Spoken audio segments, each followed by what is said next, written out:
Ako pala si Clipper Norman. Ako si Hensberg Austria na taga Pasig City.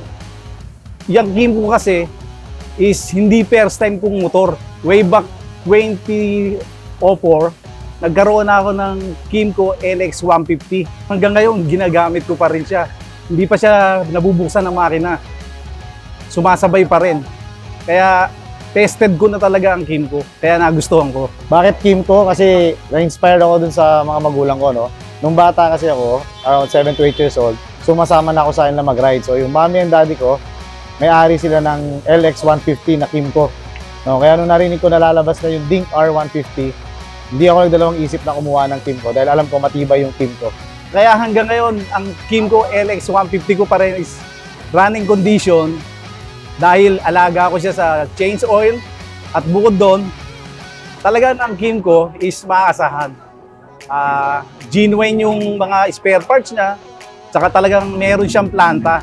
Yung Kymco talaga ang gusto ko dahil tested ko na talaga siya loob pa man. Yung Dink na yun, ang pangalan ng grupo ng parents ko dati, yung Star Riders, no?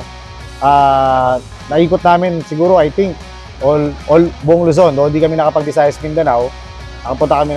Naikot namin ng mga gandang lugar sa Luzon, gamit yung Dink na yun, no? Naangkas sila ako. Hanggang nung nag-high school ako na yung gumagamit ng Dink na yun, no? Ako na nag-maintain, ako nag-ayos ng mga upgrade. Saka, in fairness talaga sa kanya, na hanggang mag-college ako, nagamit ko siya. Noon ko pa talaga gustong palitan yung motor ko na Kymco LX150, no? Dahil ang dami nang naglabasa na mga bago. Pero may nakapagsabi sa akin, kung bibili ka, hintayin mo yung bagong labas na Dink R150. Kaya yun ang inabangan ko talaga. Dahil tulad na nasabi ko, ang Kymco talaga is maganda. Feeling ng Dink R150. Feeling ko ang gwapo ko. Kasi tuwing gamit ko yung Dink R150, lahat ng tao na nakakakita sa akin, napapalingon. Tumitingin sila, anong motor yun? So, yung pakiramdam mo bilang ikaw yung nagra-ride, feeling mo ikaw yung gwapo. So, napaka-gwapo ng feeling at yung pagiging komportable, no? Napaka-komportable niya dalhin. Naramdaman ko yung comfort ride sa motor na Dink R150. Pag gamit ko yung Dink R150, naiiba eh. Lalo na pag nasa stoplight ka, tinatanong ka eh. Tinatanong ka ng mga kapwa mo riders, boss, ano yung motor mo? Ganyan, ganito. Sabi ko, Kymco, Dink R150 siya. Sabi ko ganyan, Dink R150. Sabi niya, bago yan? Sabi ko, hindi, bagong labas. Pero yung brand niya, matagal na yan. Sabi ko ganyan. Ang pinaka nagustuhan ko doon sa Dink R150, yung fuel tank capacity niya, no? Dahil nga ako ay mahilig mag-ride, ngayon na gagawa ko ng aking Philippine Loop, no? Gamit yung aking Dink R150, nakita ko yung advantage ng fuel tank capacity sa kanya. Na in times na mahaba at wala tayong gasolinahan na makita, hindi agad tayo maubusan ng gasolina, no?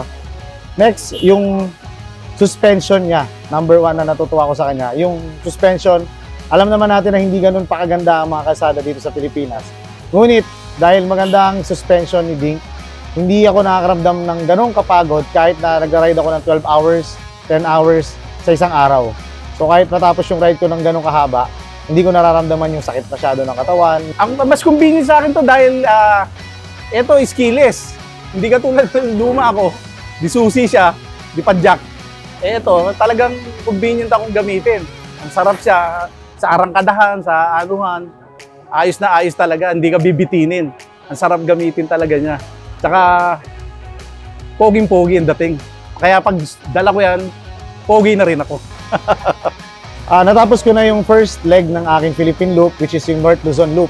So, nag-start kami sa Pasig. Natapos kami sa Pasig din. No? Paano namin ginawa ito? No? From Pasig, pinunta namin ng iba't ibang checkpoint katulad ng Subic, Alaminos, Highest Point. Pumunta kami ng Vigan, Lawag, hanggang umabot kami ng Apari, pababa ng Isabela at Baler, pabalik ng Pasig. No? At kahit anong road condition, sigsag man yan, umulan man yan, mainit man ang panahon, no? Hindi tayo pinahiya ni Dink R150.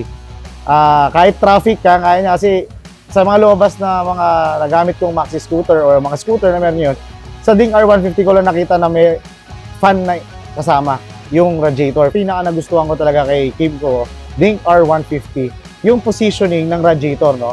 Karamihan kasi sa mga naging scooter ko, karamihan nasa side yung radiator, no? Or nasa gilid ng motor.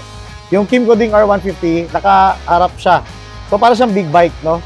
So, yung aerodynamic, yung pasok ng hangin doon sa radiator, malaking tulong yun eh. Kasi kung tumatakbo ka ng 12 hours, hindi naman straight yan, 2 hours, siguro after 2 hours mag-water break ka. So, kahit pa paano napapagod yung motor, no? And yung cooling system niya, yun yung tutulong para hindi mag-init yung motor at di mapagod masyado yung motor mo. So, napakalaking bagay na nakapwesto yung radiator sa pinakaharap ng motor na yun. Pag ginahatid ko yung daughter ko, yan ang ginagamit ko dahil gusto niyang gamitin. Sabi niya, pa, ang sarap gamitin yung bagong motor. Sabi niya ganyan, kaya yan ang gagamitin mo. Ayaw niya na yung luma ko. Kaya sabi ko ganyan, sige, yan ang gagamitin natin palagi. Yung dahilan kung bakit Kymco yung napili ko, no? Yung Ding R150 to be specific, no? Dahil nga sa history kung paano ako nahilig sa pagmumotor, no? Yung magulang ko na nag-ari ng Ding din, no? Na 150. Hindi na ako nagdalawang isip pa, actually tumingin na iba pang motor. Knowing na yung araw pa na gano'n nakatibay yung Kymco Ding na yun, kahit hindi ko na test ride si Ding, right after na launch yung Ding, after 2 days, nag-purchase na ako agad ng unit ng Ding R150. Bago binili tong Kymco Ding R150, nag-research ako. Nagbasa, nakinig ako sa mga vloggers. So, nakita ko yung pagkakaiba niya na mas maganda yung Ding R150. Kaya, hindi ako nagdalawang isip na bilhin. Actually, noon ko pa talaga gustong bumili ng motor. Gusto ko ang palitan na dahil luma na. May nakapagsabi ka sa akin, paghintay ka lang, may bagong lalabas na Kymco na Ding R150 nga. Kaya ayan, nung lumabas na siya, hindi ako nagdalawang isip na bilhin. Nung unang gamit ko dyan, tuwan-tuwa talaga ako para akong bata eh. Ibang klase eh. Hindi yung pag-brake siya, sumasabay talaga siya. Lalo na nung binirake ko yan sa Marilake, sumasabay talaga siya. Hindi siya napag-iiwanan at sila pa iniiwanan ko. Hanggang sa parang ang bata, natuwan-tuwa ka na parang nabili ng ng tatay mo na ng lobo o damit na magandang-maganda. Parang ganun ba? Ako yung pinaka-best na experience ko talaga with the Ding R150. Bukod sa nabibigay niya yung gusto kong ride, no? Yung riding style ko, nagtugma kami ni Ding R150. It bring back the memory, no? Nung time na angkas-angkas pa lang ako ng mga magulang ko sa Ding namin dati. So, napakalaking tulong sa akin nung Kymco, no? Na nababalik niya yung saya na nagagawa namin ng mga parents ko. Kung bibili kayo ng motor, huwag kayong magdalawang isip na bumili ng Kymco Ding R150 dahil isa ako sa nakapagpatunay na talagang magandang klase. At yung sinasabi nila na malakas sa konsumo, depende yun sa piga nyo sa makina at sa habit nyo sa pagpiga ng motor. So sa mga nagbabalak kumuha ng Ding R150, I'm sure hindi kayo magsisisi dito. Matutuwa kayo sa performance at sa mga features na meron ang Ding R150. Para sa akin, ang ma-advise ko nga sa kapwa ko riders, respetuhan lang tayo kung anong gamit natin motor. So yun, sa mga kapwa ko riders dyan na nag-ride sa araw-araw na buhay, lagi po tayo mag-iingat at isipin natin na meron tayong mga uwi ang pamilya sa araw-araw. Kaya sa Ding R150, panalo! Kaya sa Ding R150, panalo!